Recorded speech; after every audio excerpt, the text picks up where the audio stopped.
شروع اللہ کے نام سے جو بڑا مہربان نہایت رحم کرنے والا ہے۔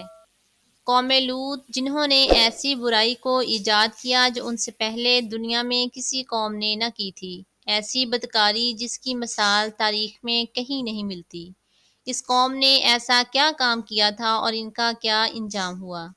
حضرت لوط علیہ السلام اللہ کے ایک برگزیدہ نبی تھے۔ آپ کے والد کا نام ہاران تھا جو تاریخ کے بیٹے تھے۔ آپ کی پیدائش عراق کے قدیم شہر ار میں ہوئی تھی۔ اس شہر میں ابراہیم علیہ السلام کا مسکن تھا۔ دراصل لوط علیہ السلام کے والد ہاران حضرت ابراہیم علیہ السلام کے سگے بھائی تھے، یعنی حضرت لوط علیہ السلام حضرت ابراہیم علیہ السلام کے بھتیجے تھے۔ چونکہ حضرت لوط علیہ السلام کے والدین بچپن میں ہی انتقال کر چکے تھے، لہٰذا حضرت لوط علیہ السلام کو حضرت ابراہیم علیہ السلام نے بیٹا بنا کر پالا تھا۔ آپ حضرت ابراہیم علیہ السلام پر سب سے پہلے ایمان لانے والوں میں شامل ہیں۔ آپ حضرت ابراہیم علیہ السلام کے زمانے میں اہل سدوم کی رہنمائی کے لیے نبوت کے منصب پر فائز ہوئے۔ حضرت لوط علیہ السلام کے بہت سارے معجزات ہیں۔ آپ جس وقت بارش کے لیے دعا کرتے تو آسمان بادلوں سے بھر جاتا اور خوب بارش ہوتی تھی۔ حضرت لوط علیہ السلام جس پتھر پر سر رکھ کر سوتے، اس پتھر پر آپ کے سر مبارک کا نشان بن جاتا تھا۔ سدوم وہ علاقہ تھا جہاں لوط علیہ السلام مبعوث فرمائے گئے۔ سدوم کے آس پاس 5 نہایت ہی خوبصورت شہر آباد تھے، جن میں سے ہر ایک کی آبادی 1,00,000 نفوس سے زیادہ ہی تھی۔ یہ علاقے نہایت ہی سرسبز و شاداب اور قدرت کی فیاضی کا حسین شاہکار تھے۔ یہاں باغات کی کثرت تھی، لہلہاتی کھیتیاں یہاں کی ضرورت سے کہیں زیادہ تھیں۔ اردن، شام اور اسرائیل کے درمیان بسا ہوا یہ علاقہ تھا، اور یہی وجہ تھی کہ آس پاس کی بستیوں کے لوگ بھی اپنی معاشی غذا ضرورت کے لیے ان بستیوں کی طرف آتے تھے۔ مگر یہ بات اہل سدوم کے لوگوں کو بالکل بھی پسند نہ تھی۔ ان کے خیال میں ان کی بستیوں میں پیدا ہونے والے پھلوں، اناجوں اور سبزیوں پر صرف انہی کا حق تھا۔ وہ نہیں چاہتے تھے کہ دوسری بستیوں کے لوگ ان کے علاقے میں آئیں۔ ایک دن سدوم کے لوگ اس بات پر غور و فکر کر رہے تھے کہ باہر سے آنے والے لوگوں کو یہاں آنے سے آخر کیسے روکا جائے، کہ ابلیس ایک بزرگ کی شکل میں ان کی محفل میں آیا اور کہا، اگر تم ان سے پیچھا چھڑانا چاہتے ہو تو میرے کہنے پر عمل کرو۔ اس اجنبی بزرگ کی بات لوگوں نے بہت توجہ سے سنی۔ ابلیس نے کہا، میں کل بتاؤں گا۔ دوسرے دن ابلیس ایک خوبصورت جوان لڑکی کے بیس میں آیا اور انہیں اپنی عورتوں کی بجائے مردوں کے ساتھ فعل بد کرنا سکھایا۔ ابلیس نے کہا، اگر تم ان بستیوں کے لوگوں سے نجات چاہتے ہو جو تمہاری بستی میں آتے جاتے ہیں، تو ایسا کرو کہ جب بھی کوئی شخص تمہارے علاقے میں آئے تو تم لوگ زبردستی اس کے ساتھ اپنی خواہش پوری کرو۔ اس طرح یہ لوگ اس بستی میں آنا چھوڑ دیں گے۔ اپنی نفسانی خواہشات کے لیے مردوں سے بدفعلی اس قوم کا دستور بن گیا۔ یہاں بے حیائی عام ہو گئی۔ حکمران، سردار، رؤسا، ہر طبقے میں گھر گھر یہ عمل پھیل گیا۔ بڑی محفل میں یہ لوگ اس فحاشی کے کام کو کر کے خوش ہوتے تھے۔ کوئی بھی محفل اس کام کے بغیر ادھوری سمجھی جاتی تھی۔ خاص کر مسافروں میں سے کوئی خوبصورت لڑکا ہوتا تو یہ لوگ اسے اپنا شکار بنا لیتے۔ تلمود میں لکھا ہے کہ اہل سدوم اپنی روزمرہ کی زندگی میں سخت ظالم، دھوکے باز اور بدمعاملہ تھے۔ کوئی مسافر ان کے علاقے سے بخیریت نہ گزر سکتا تھا۔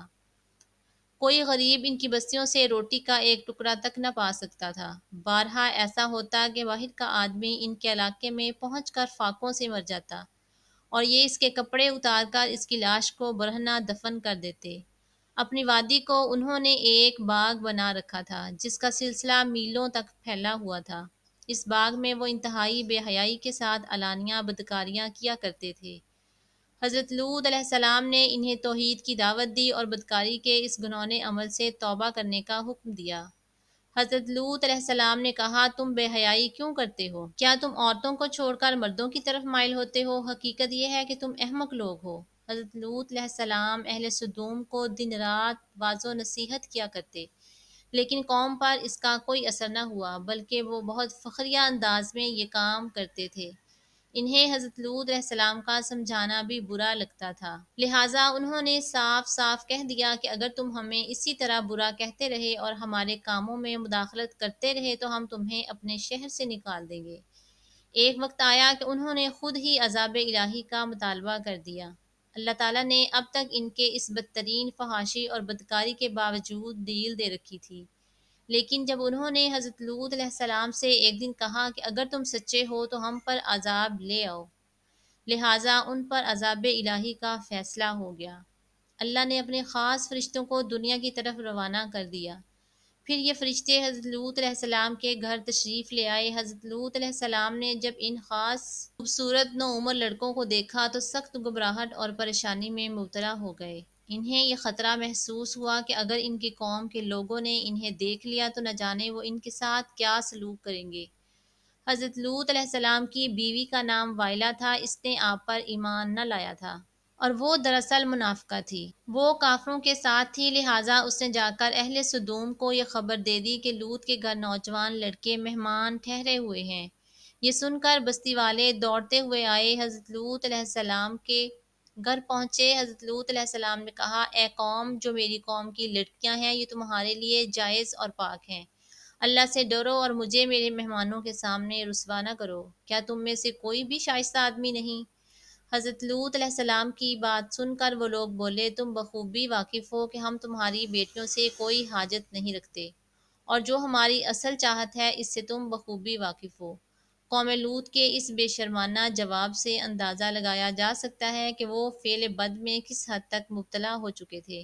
جب حضرت لوط علیہ السلام کی قوم ان کے گھر کی طرف دوڑتی ہوئی آئی تو حضرت لوط علیہ السلام نے گھر کے دروازے بند کر دیے اور ان نوجوانوں کو ایک کمرے میں چھپا دیا۔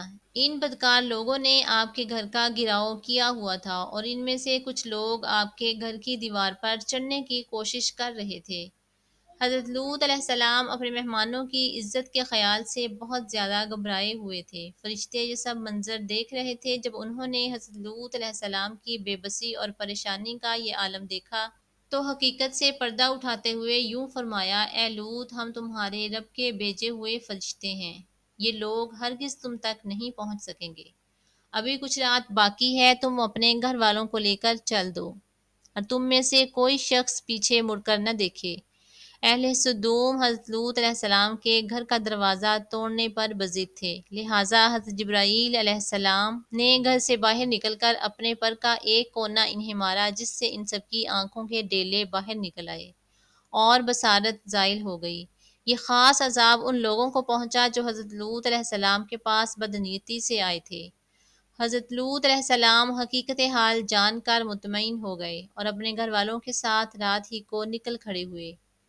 ان کی بیوی بھی ان کے ساتھ تھی، لیکن کچھ دور جا کر وہ واپس اپنی قوم کی طرف پلٹ گئی اور قوم کے ساتھ جہنم رسید ہو گئی۔ صبح کا آغاز ہوا تو اللہ کے حکم سے حضرت جبرائیل علیہ السلام نے بستی کو اپنے پر سے اکھاڑ دیا اور پھر اپنے بازو پر رکھ کر آسمان پر چڑھ گئے، یہاں تک کہ آسمان والوں نے بستی کے کتوں کے بھونکنے اور مرغوں کے بولنے کی آوازیں سنی، پھر اس بستی کو زمین پر دے مارا، جس کے بعد ان پر پتھروں کی بارش ہوئی اور ہر پتھر پر مرنے والوں کا نام لکھا ہوا تھا۔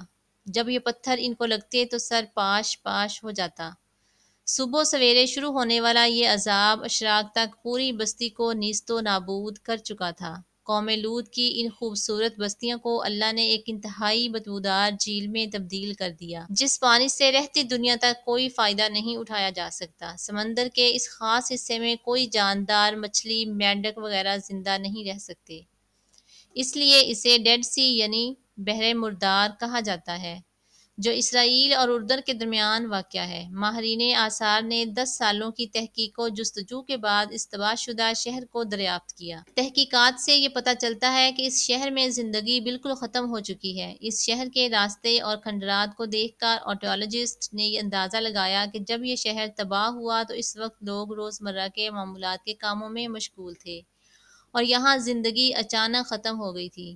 اہل سدوم جنہیں پتھر بنا دیا گیا تھا، ان کے بت ابھی تک بحر مردار کے پاس موجود ہیں، جو تا قیامت لوگوں کے لیے عبرت ہے۔ آج یورپی ممالک میں انسانی آزادی کے نام پر اس بدکاری کی اجازت دی جاتی ہے اور اس فحش عمل کو فخر سمجھا جاتا ہے، مگر حقیقت یہ ہے کہ ہم جنس پرستی بالکل فطرت کے خلاف ہے، جس سے انسانی معاشرہ تباہ و برباد ہو جاتا ہے۔ روایتوں کے مطابق ایک مرتبہ حضرت سلیمان علیہ السلام نے شیطان سے پوچھا کہ اللہ کے نزدیک سب سے بدترین عمل کیا ہے؟ ابلیس بولا، جب مرد مرد سے بدفعلی کرے اور عورت عورت سے اپنی حاجت پوری کرے۔ حضور صلی اللہ علیہ وآلہ وسلم نے فرمایا کہ اس شخص پر اللہ پاک کی لعنت ہو جو قوم لوط والا عمل کرے۔ استغفر اللہ۔